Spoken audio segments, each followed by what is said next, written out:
ہمارا لیکچر چالو تھا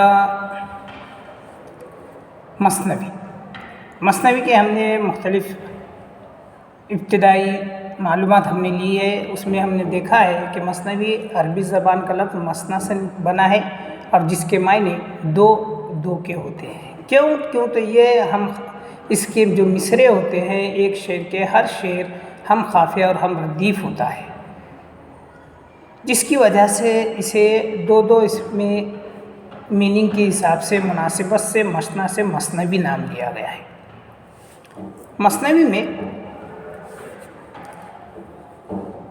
مثنوی ایک ہی بحر میں لکھی جاتی ہے اور اس میں ہر مصرع ہر شعر کا قافیہ ردیف الگ ہوتا ہے.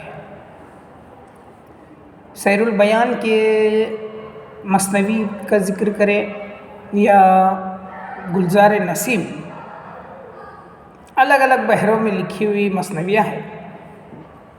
ان کے قافیہ اور ردیف ہمیں مختلف ملتے ہیں. مثنوی مختلف قسم پر لکھی گئی ہے، اس کی اقسام مختلف ہے، جیسے کچھ رزمیہ ہے، کچھ بزمیہ ہے. اس میں کچھ اخلاقی مثنویہ بھی لکھی گئی ہے، کچھ ما فوق الفطرت عناصر پر منحصر مثنویہ بھی ہے، عشقیہ مثنویہ ہے جیسے خطب مشتری. سیر البیان مثنوی جو بھی ما فوق الفطرت عناصر پر منحصر ہے اور عشقیہ مثنوی ہے. جہاں مثنوی میں مختلف واقعات کو مختلف طریقوں سے صنائع و بدائع کا استعمال کرتے ہوئے تحریر کیا جاتا ہے، جیسے رزمیہ ہے. رزمیہ یعنی مختلف دور میں مختلف جنگیں ہو چکی ہے، ان جنگوں کے واقعات کو بیان کرنا، تاریخی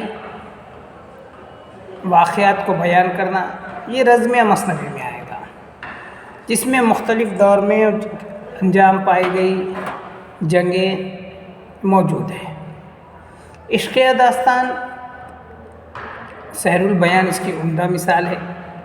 زہر عشق، گلزار نسیم اور جو اہم مثنوی ہے مثنویاں ہیں وہ زیادہ تر عشقیہ مثنوی ہے، جس میں مختلف بادشاہوں یا وقت کے موجودہ شہزادوں کی عشق کی داستان تفصیلی بیان کی گئی ہے.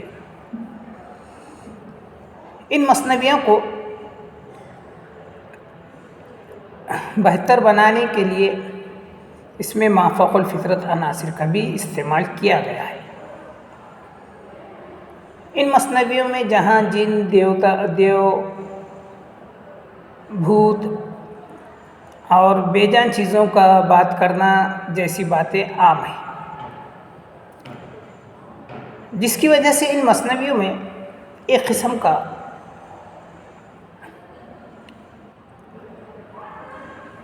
کی کشش پائی جاتی ہے. اور جس طریقے سے اردو نثری اصناف میں داستان ہوتی ہے، مطلب وہی طویل کوئی کہانی، کوئی واقعہ جس میں ما فوق الفطرت عناصر کا استعمال کر کے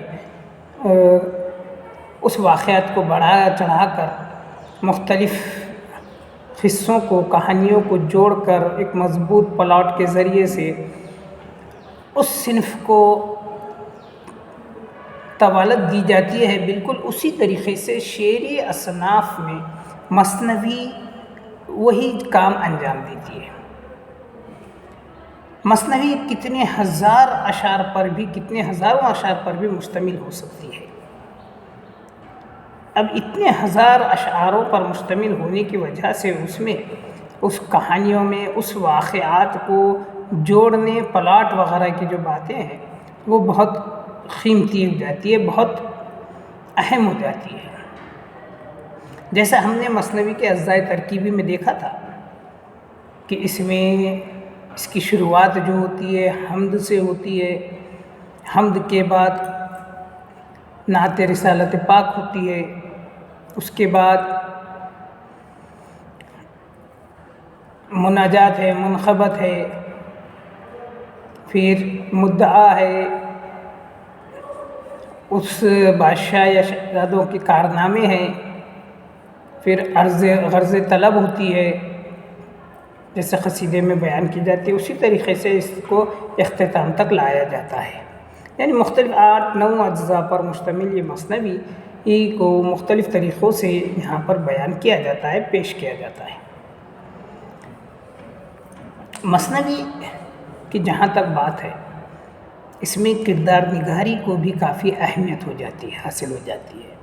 جیسے اگر ہم نصیر البیان مثنوی کی بات کرتے ہیں تو اس میں ہم دیکھتے ہیں کہ شہزادہ بے نظیر ہے، بدر منیر ہے، اور اس کے علاوہ جو اس میں سب سے زیادہ مضبوط اور اہم کردار کہا جا سکتا ہے وہ ہے نجم النساء کا۔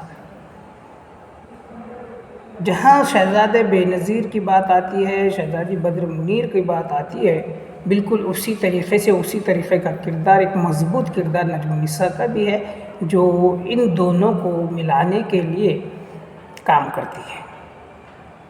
اسی طریقے سے گلزار نسیم میں گل بقولی، تاج الملک جیسے کردار بھی اہم ہوتے ہیں جو مثنوی کو مضبوط سے مضبوط کرتے جاتے ہیں۔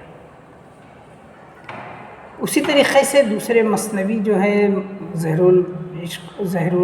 زہر عشق وغیرہ، خواب و خیال، بوستان خیال اور مختلف مثنویاں جو موجود ہیں، ان میں بھی کردار نگاری کو بھی کافی اہمیت دی جاتی ہے۔ جہاں بہادری، شجاعت و جرات کا ذکر ہے، وہیں کسی کی بزدلی اور کسی کے اپنے ہی لوگوں کو دھوکہ دینا جیسی بھی باتوں کا ذکر ہمیں اس مثنویوں میں، کہانیوں میں مل جاتا ہے۔ مثنوی کی مکالمہ نگاری بھی کافی دلچسپ ہوتی ہے، کافی بہتر ہونا ہوتا ہے۔ کیوں؟ تو اس کے ذریعے سے مکالمے کے ذریعے سے کرداروں کے جاندار ہونے کی تصدیق ہوتی ہے۔ کون سا کردار کتنا مضبوط ہے، جاندار ہے، اس کا جو اس کا ہم تصدیق کرتے ہیں تو وہ اس کے مکالمے ہوتے ہیں، ان مکالموں میں دم ہوتا ہے۔ بالکل اسی طریقے سے مثنوی میں منظر نگاری بھی کافی اہمیت کے حامل ہوتی ہے۔ جس دور کی یا جس طریقے کے، جس واقعے کی بات چل رہی ہے یا کہانی مثنوی نگار بات کر رہا ہے، اسی کو اسی انداز میں اس دور کے لحاظ سے منظر نگاری بھی کافی اہم ہو جاتی ہے۔ منظر نگاری ہمیں وہ منظر کو اپنے سامنے پیش کر دیتی ہے، ہمیں اپنے سامنے بتا دیتی ہے۔ تو یہ تھے مثنوی کی کچھ خاص باتیں، کچھ خصوصیات جو ہم نے یہاں پر دیکھا ہے۔ اس میں ہم اور آگے خود مثنوی کی تمام باریکیوں کے مطالعہ ہم کریں گے۔